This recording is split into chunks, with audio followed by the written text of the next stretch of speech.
Elon Musk is now officially the most hated man in the world, surpassing even Vladimir Putin. More protests against Musk happen on a daily basis than Putin could even dream of. But now they are turning violent. I'm going to show how big it's gotten and how bad it's gotten. And it's not particularly surprising. When America got its first big glimpse of Muskmelon Head, he was acting like the village idiot. He still is the village idiot, but because he's the richest man in the world, everyone is compelled to not treat him like the village idiot.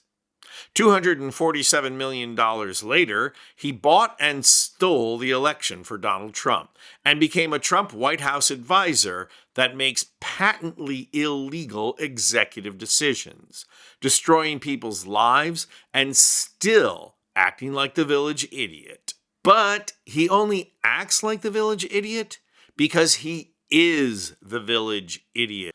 But the more Elon destroys the economy and destroys people's jobs and their livelihood, the more the chickens are coming home to roost, and they are punching back against Elon right where it hurts, in the pocketbook.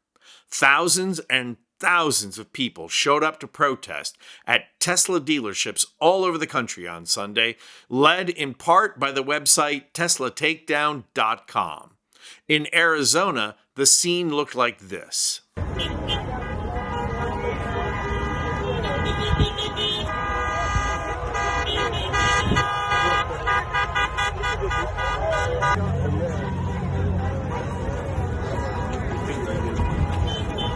In Lower Manhattan, the scene looked like this.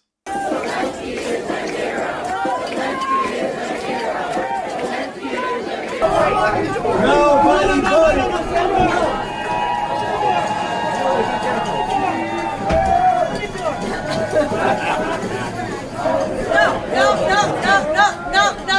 And in Boston, it looked like this.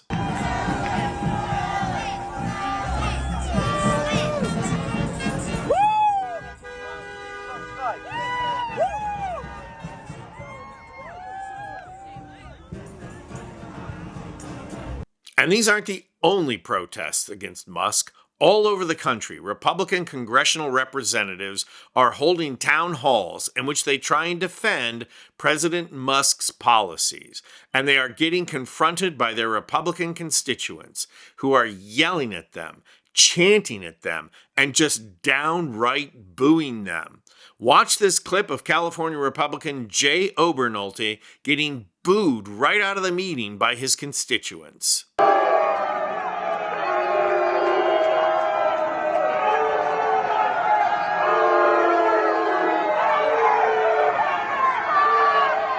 And I got news for Elon Musk Melonhead.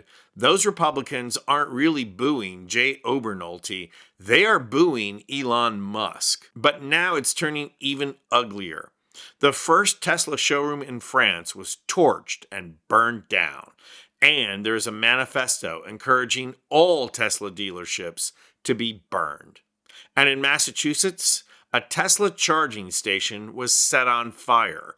Watch this. Says tonight that these Tesla charging stations in the town of Littleton were intentionally set on fire. You can see them really badly burned, just charred remains of those two stations right there. A couple more here as well. WBZ's Louisa Moeller's live for us in Littleton tonight. Louisa, police are asking for the public's help. Try to track down whoever did this. And David, can you see these right behind me? I mean, they are so charred in some spots that you can't see the Tesla logo anymore. Each charger charred in various shades of black. Evidence of the fire that broke out in this Littleton parking lot last night. And the fire chief says these flames were no accident. At this point, it does appear that it was a set fire. Around 1 a.m., firefighters were called to Constitution Ave and found 7 Tesla charging stations up in flames. They burned for nearly an hour until electricity was finally cut to the units. To say the least, anger and resentment against Musk and his attempt to destroy America and American democracy is boiling over. Trump's tariffs kicked in last night, and it's going to trash the economy. So unemployment is on the rise, inflation is on the rise, and things are only going to get worse. For Democrats, that would ordinarily translate into landslide victory in the midterm elections. And the anti-Musk, anti-Trump sentiments could and should help propel Democrats to victory in 3 special elections to Congress. Only there seems to be no plan in place to help win those seats. Thank you once again, Democratic leadership, for enacting yet another non-plan to win. But these violent attacks against Musk spell trouble for Democrats. First and foremost, they could repel the Republican voters who will now gladly vote for a Democrat for Congress if it will mean getting rid of Elon Musk. But more importantly, violent attacks like these can and will be used as a pretext for Trump to declare martial law and suspend elections in 2026. And here I want to remind everyone that a white supremacist started the violence in the Minneapolis Black Lives Matter protest.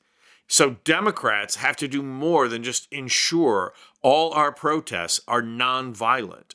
We have to prepare now for paid operatives to start violence as a pretext to shutting down the 2026 elections, because I can all but guarantee that's the plan. Governors and secretaries of state need to start planning now over how they will oppose such a declaration and ensure the vote. I have no doubt that they will need the National Guard to protect precincts from Peter Hegseth and from organized but unofficial militias. That planning needs to take place now, not 2 weeks before an election.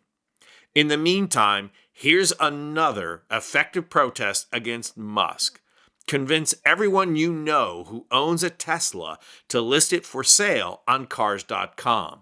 They don't have to sell it. That doesn't have to be their intent, but it's a great way to protest because it will make the market on Teslas absolutely tank. And in the tank is exactly where Elon Musk Melonhead belongs.